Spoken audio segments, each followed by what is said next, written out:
there's a small category of chords that are not as advanced or fancy as full-on jazz chords, but they still take the listener to a more specific place. And so the chord we're going to take a look at today is the augmented chord.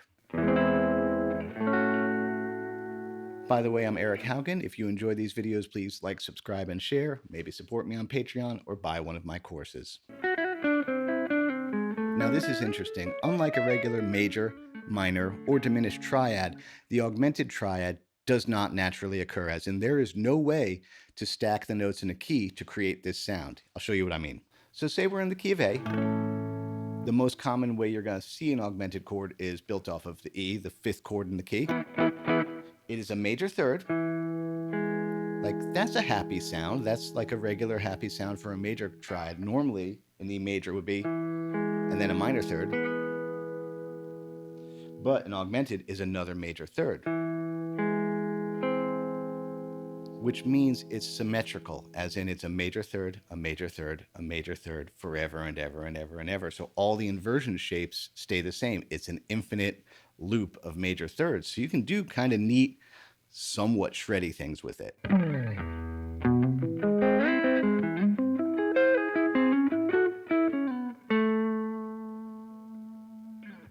So what that was a whole bunch of E augmented, which is kind of like replacing the E7, resolving to an A major. Here, let's slow it down and look at it.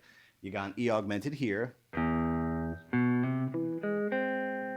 There's one shape. You're just going to slide forward. Notice that is a major third higher. So you go up one, down the next one. And then a major third higher again. Now I'm still on an E augmented. That's just, again, a major third. And then we have like a Robbie Robertson A thing, because here's A.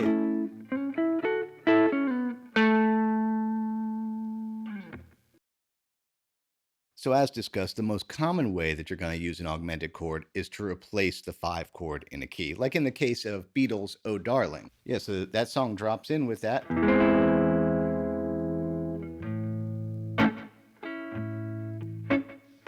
You know, this isn't a Beatles lesson, but here's the chord progression. That's the axis of awesome, by the way.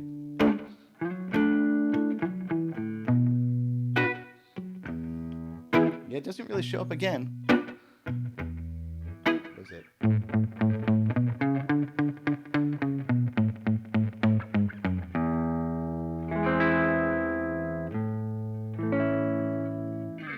Now, when you use that augmented to replace the regular old 5 chord, I notice what makes it so interesting is this E augmented, E, G sharp. Now, instead of a B, it's a C. That's the flat third of, so you get a little bit of this minor to major thing happening. And I think that right there is one of the reasons augmented sounds so cool, because a lot of times, you know, when playing music, you're looking for those crossover points between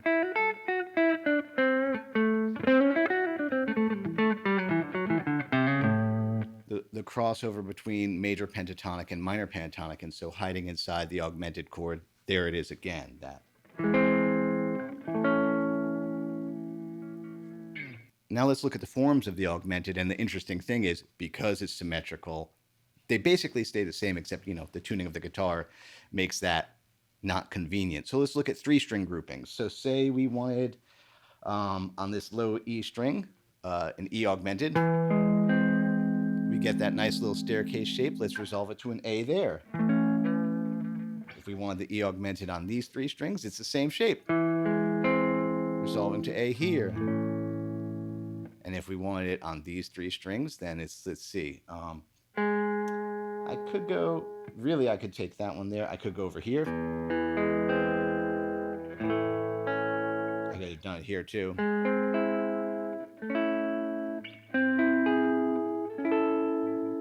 Very invertible shape. If we wanted it on the top 3, to the A, to the A.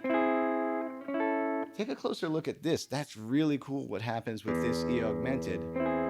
These two both move up chromatically. It's another one of the reasons this works so well. Yeah, it's such a fun chord. Where is it over here? Oh, here it is again.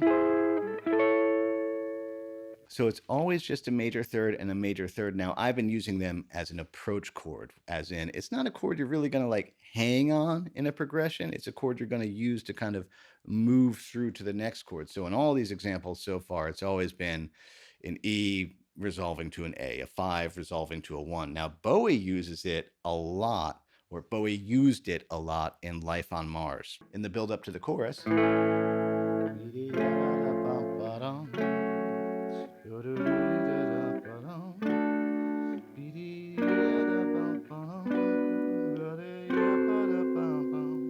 Now, truthfully, I moved that up a half step, and I don't know how much of that is Bowie or Rick Wakeman, because he played piano on this and added a lot of really cool chords. But in this scenario, we have an A ultimately moving to an F sharp minor. And so Bowie or Wakeman put an augmented underneath that F sharp minor. So that creates a new rule. That means an augmented can get used either as a 5 chord like we talked about, or 1 fret underneath whatever chord you want to go to. That's actually similar to its cousin, the diminished. Same functionality. They pull you to that next chord. A. You could call that, let's call that F augmented. F sharp minor. This is crazy. This is an what is this? A7 over G, resolving to a D. Here comes another augmented leading to the B minor. So that's a B flat augmented, B minor. And then here's another one of those seventh. This is a D7 over. That's a jazz chord. You're never going to see that except on piano or in Life on Mars. What's the chord? I think there's another one passing down. Yeah. That's on the show. That's right. Aside from the Beatles' "Oh Darling," which is maybe, to my ear, maybe the most famous use of an augmented, the other Beatle, George Harrison, in the Traveling Wilburys, he used an augmented in "Handle with Care" on the Roy Orbison part. The I'm so tired of feeling lonely. There it was again, a G. But it's essentially a G augmented because there's a G. I'm just raising the 5 up one. C. I'm going to do my C the caged way to a D. I still have some love to give. Oh, Roy Orbison. So great. Won't you show me that you really care? For a little bit more about augmented chords in songwriting, I reached out to my buddy Justin up in Boston. He has a really cool style, and I know he uses augmented chords. So little bits of my day by day go by in flashing moments. Day by day I hold her when I can. I was working on a song not long ago, and I had a verse and I had a chorus, but I needed a way to connect the two, because it's good to connect them when you can.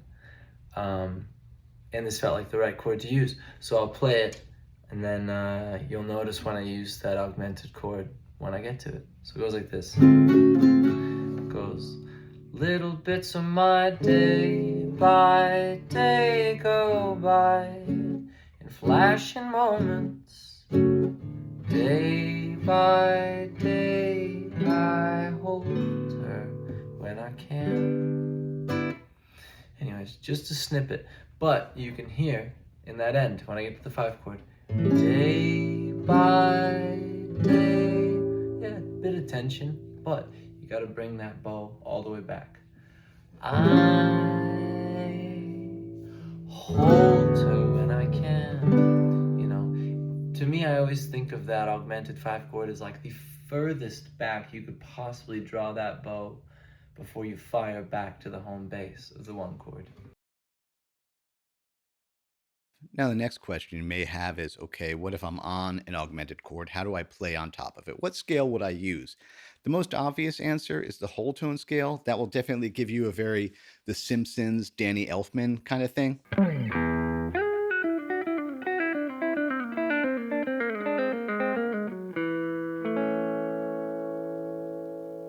Because a whole tone scale, similar to an augmented triad, is an endless sequence of whole steps.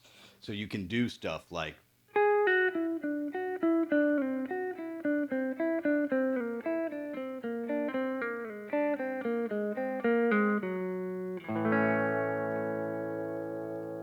I actually think that run is in the Simpsons theme. There's not really a convenient way to play a whole tone scale like in place, like an E. Let's see.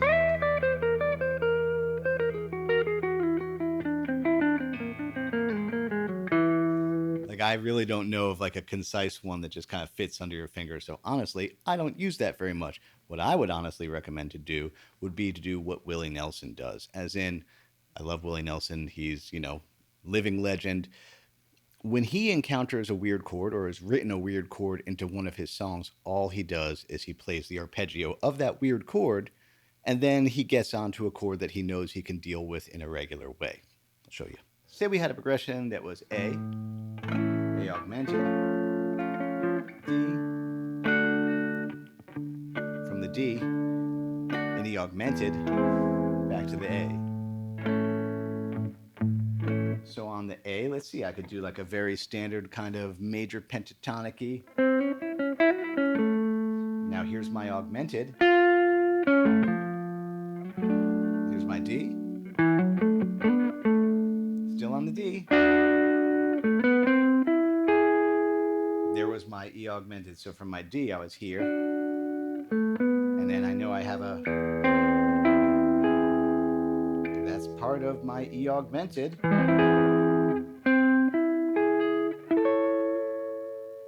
So yeah, you do an arpeggio for the weird chords, but the easy chords you can play. My rule generally is major pentatonic for major chords, minor pentatonic for minor chords, or just play in the key of the song. Both those strategies work.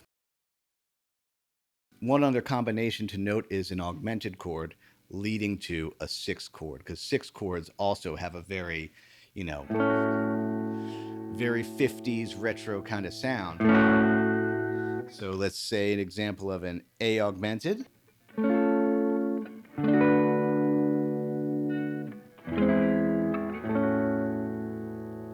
And one more thing, because Steve Carr is my neighbor and I have one of the first versions of his new amp, the Trail Rider, was to deal with this. 5 watts, tube. It's an EL84 amp. It's got the tube-driven reverb, the built-in attenuator. It has a tweed mode and a top boost mode. You've been hearing the tweed mode today, but just for fun, let's take out my SG, and here's some clips I shot kind of playing with the top boost mode, because, yeah, it crunches real good too.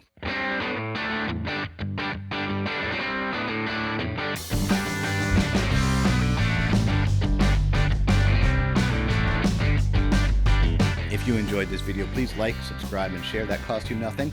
Helps me out a lot when people do that. One more time, how my business works. Patreon is where there's live Q&As, backing tracks, and more. I update that all the time, and I also make courses. You can check it all out on my website. As Bill and Ted would say, be excellent to each other. That includes yourself. See you next week.